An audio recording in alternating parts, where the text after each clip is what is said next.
আল্লাহ তাআলা বলেন, হে পৃথিবীর সকল বান্দারা শুনো, তোমাদের কুরবানির গোশত আমার নিকট পৌঁছে না, তোমাদের কুরবানির রক্ত আমার নিকট পৌঁছে না, তোমাদের কুরবানির চামড়া আমার নিকট পৌঁছে না। আমার নিকট একমাত্র তোমাদের তাকওয়া, তোমাদের নিয়তটুকু আমার আল্লাহ তাআলা দরবারে পৌঁছে। সুবহানাল্লাহ। কুরবানি দেই আল্লাহকে সন্তুষ্টের জন্য, আল্লাহকে রাজি খুশি করার জন্য বক্ষণ করি আমরা। এই জন্য আল্লাহ তাআলা বলেন, বান্দার গোশত আমার নিকট পৌঁছে না, রক্ত আমার নিকট আয় না, চামড়াও আমার নিকট আয় না।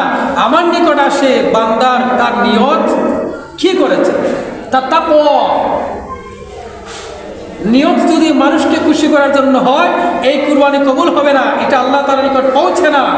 যদি মানুষকে রাজি খুশি করার জন্য হয়, এই কুরবানি আল্লাহ তাআলার নিকট পৌঁছে না। আল্লাহ মানুষের অন্তরের নিয়ত দেখেন, এই নিয়তটা আল্লাহ তাআলার নিকট পৌঁছে।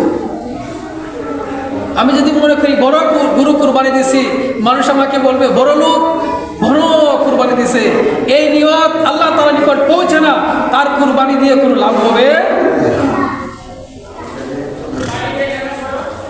আল্লাহু তাআলা ফিল কুরআনিল কারীম, আল্লাহ তাআলা পবিত্র কুরআনে বলেছেন, মানুষ যখন নিয়ত করে আল্লাহ তাআলার নিকট, তার যখন নিয়ত সহিহ হয়, তার নিয়ত করতে দেরি হয়, আল্লাহ তাআলার নিকট এই নিয়তটা কবুল হইতে দেরি হয় না।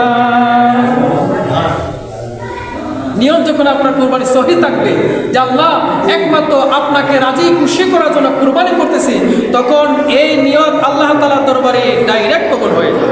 সুবহানাল্লাহ।